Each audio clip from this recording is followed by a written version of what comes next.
Hare Krishna, dear devotees. Please accept my humble obeisances. Before we read, let's invoke the blessing of the Lord. Om Namo Bhagavate Vasudevaya. Om Namo Bhagavate Vasudevaya. Om Namo Bhagavate Vasudevaya. Om Jnanatimirandasya Jnananjanashalakaya Chakshurunmilitam Yena Tasmai Shri Gurve Namah Vanchakalpatarubhyasya Kripa Sindhubhayeva cha Patitanam Pavanebhyo Vaishnavebhyo Namo Namaha Ishvara Parama Krishnaha Sachidananda Vigraha Anadiradir Govindaha Sarvakaran Karanam. Jai Shri Krishna Chaitanya Prabhu Nityanand Shri Advaita Gadadhar शिवासदि Gaur भक्तवृंद. Hare Krishna Krishna Krishna Hare Hare Hare Ram Ram Ram Hare Hare.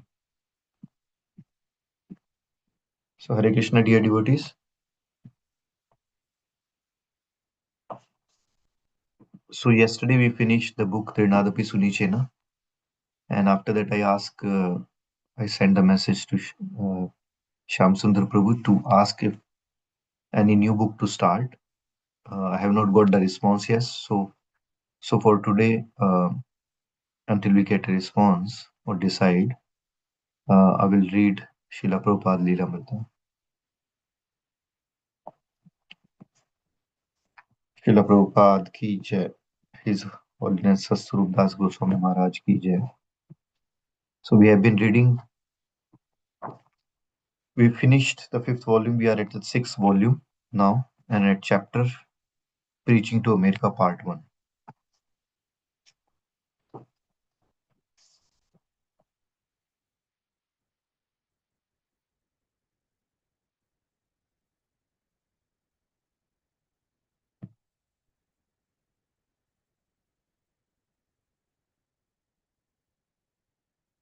So let's get started. Illinois State Assemblyman John Porter, who came with his wife, who asked about solution to crime, but he had a more direct personal interest in spiritual life. Was it possible? He asked.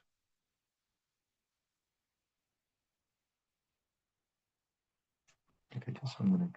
Let me check. Is this the correct place we are reading? Hold on.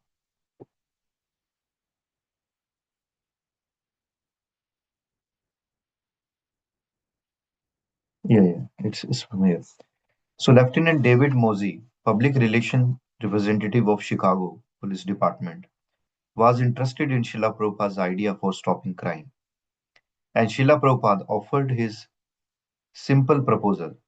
The government should give ISKCON a large building where the devotees could regularly hold kirtanas and distribute prasadam, and gradually people would become purified. Lieutenant Mosey, like Mayor Weinman, was respectful and interested. Unless you clean the heart, Srila Prabhupada said, you cannot stop criminality simply by laws. The laws are already known by the thief and murderer, but still they commit because heart is clean. And our process is to cleanse the heart. A very difficult task, sir, said Lieutenant Mosey. Prabhupada replied, it was not difficult. He was already doing it on a small scale. They are faced with the problem why crime and what to do. He said, we are giving the answer. So you take the advantage of it. Why crime? We are saying because they are godless. And what to do? Chant Hare Krishna and take prasadam. Now, if you like, you can take. Otherwise, we are doing our own business. Just like poor medical man, he is also giving medicine. But if he is given facility, he can open a big hospital. That is our proposition. We are already doing that business, but if we get facility from the authorities, then we can open a big place, a big hospital. And the problem is already big. Otherwise, why are they saying what to do? Illinois State Assemblyman John Porter, who came with his wife, also asked about the solution to crime, but he had a more direct personal interest in spiritual life. Was it possible, he asked, to make spiritual advancement without living in the temples? Srila Prabhupada told him yes, if he chanted Hare Krishna, which he could do anywhere, and he should read the standards books of Krishna conscious movement. Mr. Porter also inquired about the Krishna conscious understanding of certain Christian theological points, such as original sin and salvation. Srila Prabhupada, however, did not indulge in discussing theoretical or comparative religion, but emphasized the necessity of strictly following the instruction given by God or his representative. The main business, Prabhupada said, is to understand God. Mr. Portal seemed unlikely to help the devotees get a large building, but he had inquired humbly about spiritual life. Prabhupada's unstinting deliverance of Krishna consciousness was not conditional. If anyone sincerely inquired, be he assemblyman or criminal, Srila Prabhupada was always eager to give him the mercy of Lord Chaitanya. Srila Prabhupada's Chicago visit, including several important functions at the temple, Tamal Krishna Goswami and Vishnu Jana Swami had come to Chicago to see Srila Prabhupada and to recommend for initiation 75 new men who had joined their Radha Damodar traveling Sankirtan party. And at the end of the week, Prabhupada would be attending a Rath Yatra procession in downtown Chicago. Each morning he lectured in the large hall at the Evanston Temple before several hundred devotees, speaking about the life of Ajamila. Each day he would tell more of the history of sinner Ajamila, who was saved at the time of death by calling out the name of God, Narayana. On the fourth morning, Prabhupada was explaining how Ajamila had named one of his sons Narayana. So the idea is that by God's grace, in the beginning of his life, Ajamila engaged himself to be Krishna conscious and was initiated. Then years later, Krishna gave him the advice, all right, you keep this youngest son's name Narayana. Because you will be naturally attached to this body, you will call him Narayana, Narayana, please come here. Narayana, take your food. Narayana, take your drink. So you will chant Narayana. Srila Prabhupada suddenly became stunned, unable to speak. Such a thing had happened before, but rarely. He remained in trance. While a pregnant silence held the room, the devotees could see that Prabhupada was experiencing a powerful spiritual emotion. Many of them felt that when he had called out Narayana, he had come face to face with Narayana. He was seeing Krishna, who was showing how very pleased he was with his pure devotee. Surely Krishna was very pleased with Prabhupada, and although Prabhupada was fully engaged with the details of his movement within the material world, Krishna was with him, giving him assurance from the spiritual world. For the devotees, this moment confirmed the existence of spiritual world and confirmed that Prabhupada belonged to that world and was only visiting the material world to give Krishna consciousness.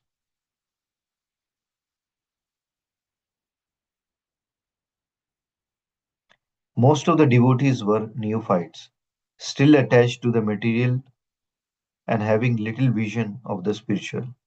But now they could see spiritual world through Srila Prabhupada's ecstatic trance. After about a minute, Srila Prabhupada returned to external consciousness. All right, he said. And then, with the same words he used to end all his lectures, he said, thank you very much. Then devotees began a rousing melodic kirtana. It had been a special moment and they kept it in their hearts. Srila Prabhupada held a press conference at the Sheraton, Chicago, and turnout by TV and press was good. Sitting on a cushion on a platform surrounded by the sannyasis, Prabhupada lectured to a group of media people who sat patiently. He introduced his topic as talking about spiritual existence of the living being and described the unavoidable miseries of the material world and how to transcend them by learning to love God and thus return to the eternal spiritual world. Those persons endeavoring to attain this spiritual goal are first class men. And he said, he described the four natural social divisions. On concluding, he called for questions. A reporter challenged the four divisions of society were contrary to everything in American tradition. But Srila Prabhupada replied that only training was required. America was training doctors, engineers, lawyers, and America could train some first class men. Woman reporter. Where do women fit into this social structure? You keep referring to a man. Prabhupada replied that a woman was a man's her husband's assistant. If a woman was faithful to a first class man, a Brahmana, then she also became first class. If she was married to a second class man, a Kshatriya, then she would be considered second class. If she was married to a third class man, Vaishya, then she was third class. According to the status of her husband, she became first, second, third, or fourth. Woman reporter. You mean she is not qualified as first, second, or third class until she is married? Srila Prabhupada. Yes, a woman requires protection. In childhood, she should be protected by father. In youth, by the husband. And in old age, by the elderly sons. The same reporter asked if Prabhupada thought Indira Gandhi was having political trouble because she was a woman and thereby incapable. Why are you trying to put me in the emergency law? Prabhupada laughed. He then quoted Chanakya Pandit. Never trust a woman or a politician. Prabhupada had created a sensation, and within few hours, Chicago's radio and TV station were talking of the news. Conference concentrated almost entirely on his comments about women. A woman alderman scheduled to visit Prabhupada phoned to say that she was cancelling because of Srila Prabhupada's expressed attitude towards women. A TV station phoned and requested to come over that evening to do an interview. While the Chicago news reporter wrote their stories for evening and morning editions, Prabhupada's comments were further picked up by the United Press International and Associated Press wire services. Srila Prabhupada had wanted to reach the public with his Krishna conscious message. Therefore, he had arrived in Chicago with specific idea of broadcasting his solution to crime. But now he had hit on a topic that was attracting far more attention. He had had the boldness to assert, in the midst of America's predominant mood of a woman's liberation, woman's real place in society. The devotees were excited by the controversy and were eager to understand Krishna conscious philosophy more deeply and to present it exactly. They complained that none of the reporters had delved deeply or allowed Prabhupada to express his ideas of spiritual equality. Yet, when Prabhupada heard that evening that he had touched off so much media response, he was amused. He was ready to tell them more. Why only women should become pregnant, he said, reiterating his point before the small group of devotees in his room. The man goes away and she has to take care of the children and beg from the government. Is that independence? Devotee. Then that independent has become contraception. They say, I don't want to have the child. Prabhupada, that means you commit another sinful activity you will be punished. Devotee. Srila Prabhupada, the whole civilization, American Western civilization, is now bewildered by the theory of women's liberation. Prabhupada. But how they will be liberated? On this point, first of all, let me know. Anyway, I'm not speaking of my experience. When we speak from Shastra.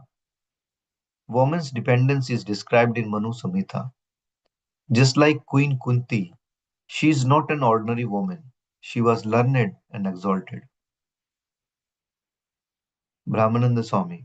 This is one point. In our devotional line, there are spiritual leaders who have been women such as Kunti. Prabhupada. Therefore, I say that Kunti remained dependent on her sons. That is my proposition. Her sons were banished, but when they went to forest, she followed. Because she thought, I am a widow, I am dependent on my sons. So wherever they remain, I shall remain. Similarly, Sita, the wife of Lord Ramachandra. Lord Ramachandra was requested by his father to go to forest, not Sita. But she preferred to go with her husband. When her husband said, you are not banished, you stay at home, she said, no, I am dependent on you. Wherever you shall go, I must go. This is Vedic culture. Devotee. Her chastity was her great virtue, but nowadays this is no longer true. Prabhupada. Nowadays may be different, but I am speaking the Vedic idea. That's all. In circumstances, unless her husband is crazy or something like that, mad, in every case, the wife is faithful and subservient to the husband. Even the husband goes out of home, Vanaprastha, the wife also goes with him. When he takes sannyas, at that time there is no accompanying of wife. Otherwise, in Grasta life, even Vanaprastha life, wife is the constant companion and subservient. Gandhari, her husband, was blind. So when marriage settlement was done, she was not blind, but she voluntarily became blind by wrapping cloth over her eyes. There are instances in Vedic literature. The wife remains always faithful and subservient to the husband. That is her perfection. Americans may not like this idea, but that is a different thing. A 5-person TV crew arrived at Prabhupada's apartment, 4 women and a male assistant. Otherwise, they were making a point. While the crew set up their lights and equipment, Prabhupada sat suddenly behind his low desk, a few of his disciples sitting before him on the floor. The interviewer first asked Prabhupada about his solutions to America's problems. Comparing society to the human body, Prabhupada replied that while all parts of the body were important, the head was the most important. Without a properly functioning head, the person or society was mad. There was need, therefore, for training the first class man. Next quote. Where do women fit into these 4 classes? The newswoman asked. Srila Prabhupada duly repeated that woman being subordinate to man and had her position according to the position of her husband. And so it went. The question was were challenges. Do you think I'm inferior to you? The interviewer was out to make Prabhupada appear prejudiced, but he spoke only pure philosophy. Quote, spiritually, they are all one, Prabhupada said. Yet he emphasized a distinction materially between men and women. For example, he said, women can bear children, but men cannot. Is it possible for men to become pregnant? Interviewer, what happens when women are not subordinate to men? Prabhupada, then there is a disruption, social disruption. Therefore, in Western countries, there are many divorce cases because woman does not agree to become subordinate to man. Interviewer, what advice do you have to women who do not want to become subordinate to man? Prabhupada, it is not my advice, but it is the advice of the Vedic knowledge that woman should be chaste and faithful to man. Srila Prabhupada returned to the point that women bear children, but man cannot. By nature's way, he said, as soon as you get children, you require support from husband. Otherwise, you are in difficulty. Interviewer. Many women have children, have no support from their husband. They have no husband. Prabhupada. Then they have to take support from others. You cannot deny that. Government is giving you support, but the government is embarrassed. If husband supports the wife and children, the government is relieved of so much welfare contribution. So that is a problem. Man and woman unite. The woman becomes pregnant and husband goes away. Then poor woman is embarrassed with the child. She has to beg from the government. So do you think it is a very nice thing? Vedic idea is that woman should be married to a man and man should take charge of the woman and children so that they do not become burden to the government or to the public. Interviewer. What about women who do not have children? Prabhupada. Well, that is another unnatural thing. Sometimes they use contraceptives, they kill children, abortion. That is also not very good. These are all sinful activities. One has to suffer for them. It was a heated interview. The feminist interviewers sat on disparaging Prabhupada for his outrageous remarks. Yet he remained strong and uncompromising, arguing in such a way as to point out many anomalies of materialistic civilization. Prabhupada did not discriminate against women as a class, and in fact gave women in his Krishna conscious movement the same opportunity as man. Although reporter misunderstood him, labeling him as a male chauvinist, actually he was compassionate. According to Vedic view, women should be protected from the exploitative man.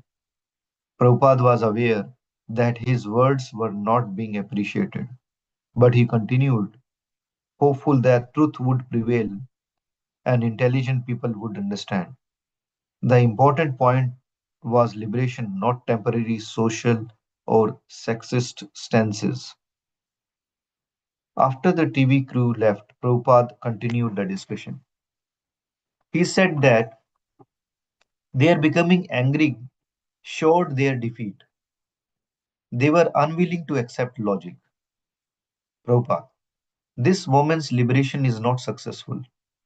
It has caused disaster. When women become dependent on the welfare gift of government, then government has to raise taxes heavily for this purpose. If they think it is not a problem, then what can be said? By nature's way, if husband takes care of the wife and children, this problem is solved immediately. But the man takes advantage and goes away after making the woman pregnant. And the woman is embarrassed and government is embarrassed. Devotee. And the child grows up to be a criminal.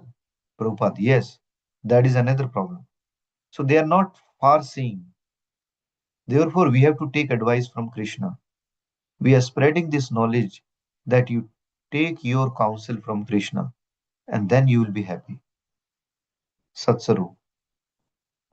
Srila Prabhupada, if we speak these things on television and newspaper and people become angry, if all people become angry like she just did, is it still good propaganda for us? Prabhupada, no. Then we chant Hare Krishna. But in the Bhagavad Gita, everything is discussed. Varna Sankara and the first class man, second class man. If you have to push on the Krishna conscious movement, then we have to discuss. But if they don't like, better to chant Hare Krishna. Don't discuss anything. If you are not agreeable to hear from Bhagavad Gita, then let us chant together Hare Krishna, that's all. But these things are discussed in Bhagavad Gita. There it is said that when there is an unwanted population and it is increased, then it becomes hell. If you want to increase the hellish persons, then don't discuss. But if you think it is a problem, then discuss. Sassaru. As Brahmanas, we have to be truthful. In Hong Kong, they asked you what you thought of that guru who says he is God. You said you could not help yours. You said you could not help yourself and you spoke out. Prabhupada, yes. I said he is a great cheat. What can I say? And now it has been proven. As I said in my book, Easy Journey to Other Planets, this moon excursion is childish. And that has also been proven now. Now they don't talk about moon excursion because they are a failure. The next morning, Srila Prabhupada rode to Loyola Park for his morning walk. On the way, one of the devotees read aloud the news article from that morning's edition of Chicago Tribune. Forgive me if this story is not well written. The article began. I am a woman. The article continued. Quote, His Divine Grace A.C. Bhaktivedanta Swami Prabhupada, a 77-year-old founder of International Society for Krishna Consciousness, said so on Wednesday. The society is dedicated to peace in the world through love of God and relinquishment of all things material. The Swami spoke seated cross-legged on a expensive-looking cushion, surrounded by fresh flowers, microphone, and burning incense in the conference room he rented at Sheraton Chicago Hotel. He is in town for Krishna parade at 1:30 p.m. Saturday down State Street, in which he will ride on a flower bedecked float. Then he will fly to Philadelphia for more celebrations and philosophical chats. He looked occasionally at his gold watch as he explained his life philosophy. His adoring disciples, 5 men, knelt at his side. The article continued, implying that Srila Prabhupada was a male chauvinist. He said women do not figure in his class system except as daughters or wives. An unmarried woman is presumably classless. Srila Prabhupada chuckled in the back seat of the car and remarked, That is a fact. She is a prostitute, that's all. If you classify, then she's prostitute. There is no other way. The devotee continued reading. Quote, the Swami lives in Los Angeles and he trains his followers there. Their income is from the sales of his books, magazines, and incense. He says he has about 10,000 followers. Quote, we do not have so many, he said. It is hard to find a first class man. It is a pity. Half the population are women. Quote, so it's not bad, said Prabhupada. And he offered his own positive proposal for women in Krishna consciousness. Our philosophy should be that at Dallas Gurukula, we should create first class men. And we should teach the girls two things how to become chaste and faithful to their husband, and how to cook nicely. If they have these two qualifications, then I will take a guarantee to get them a good husband. So try to do that. At the park, Prabhupada was joined by several carloads of devotees, followed closely by a dozen eager disciples. He proceeded down a path that ran among many tall shade trees along the shores of Lake Michigan.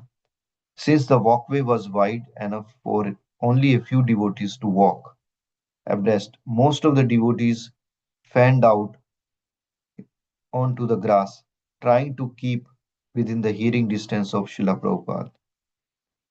Ordinary education is sufficient, Prabhupada saying ABCD. That is nonsense. Big education and then later on to become a prostitute. To make them prostitute does not require education. So in Dallas Gurukula, there is no problem. Educate the girls how to become faithful, chaste wife, how to cook nicely. Let them learn varieties of cooking. Is it very difficult? These two qualifications.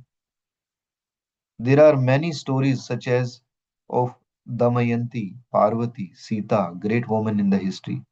Our girls should read their lives, and by 15, 16 years, they should be married.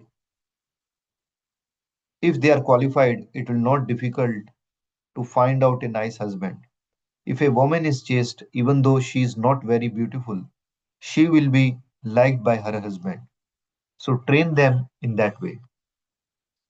Before starting back, Srila Prabhupada stopped and suggested they all sit together on the grass. A disciple volunteered his wool chadar as a seat for Prabhupada, and devotee all sat down, facing their spiritual master. Special, unexpected occasions like this made them blissful, and the opinions of a TV news reporter or Chicago Tribune seemed remote and unimportant. The devotee often wished such person could be present at times like this to see that Srila Prabhupada was not at all like they thought. So we'll stop here before more discussion happen. Rest we'll discuss tomorrow. Srila Prabhupada ki jai. His Holiness Satsvarup Goswami Maharaj ki jai. Anybody has any question, chastisement, correction, or realization before we continue chanting?